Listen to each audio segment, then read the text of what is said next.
చనిపోయే కొద్ది నిమిషాల ముందు మనుషులు దేని గురించి ఎక్కువ బాధపడతారో తెలుసా?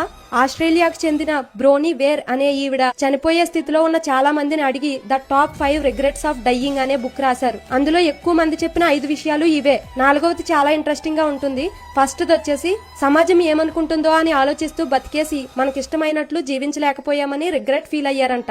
2వది వచ్చేసి లైఫ్ అంతా ఒక్క పనులు జాబ్ కే కేటాయించేసి అనవసరంగా జీవితాన్ని వేస్ట్ చేసుకున్నామని రిగ్రెట్ ఫీల్ అయ్యారంట.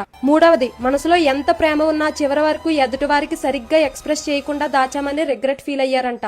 4వది లైఫ్ లో ఎక్కువ ప్రయాణాలు చేయకుండా కొత్త ప్రదేశాలు చూడకుండా ఒకే చోట ఉండిపోయామని రిగ్రెట్ ఫీల్ అయ్యారంట. 5వది ఫ్యామిలీ అండ్ ఫ్రెండ్స్ తో సరిగ్గా టైం స్పెండ్ చేయలేకపోయామని ఎక్కువగా రిగ్రెట్ అయ్యారంట. ఇక్కడ గమనిస్తే నేను బాగా డబ్బు సంపాదించలేదు అని గాని ఎవరిపైనో పగ తీర్చుకోలేకపోయాను అని గాని ఎవ్వరూ బాధపడలేదు. వాళ్ళకు టైం లేక రిగ్రెట్ ఫీల్ అయ్యారు. కానీ మీకు టైం ఇంకా ఉంది. జీవితాన్ని మనస్ఫూర్తిగా జీవించండి. ఈ 5 పాయింట్స్ లో ఏ పాయింట్ మీరు కనెక్ట్ అయ్యారో కామెంట్ లో పెట్టండి. ఫాలో చేసి మీ సపోర్ట్ నాకు ఇవ్వండి.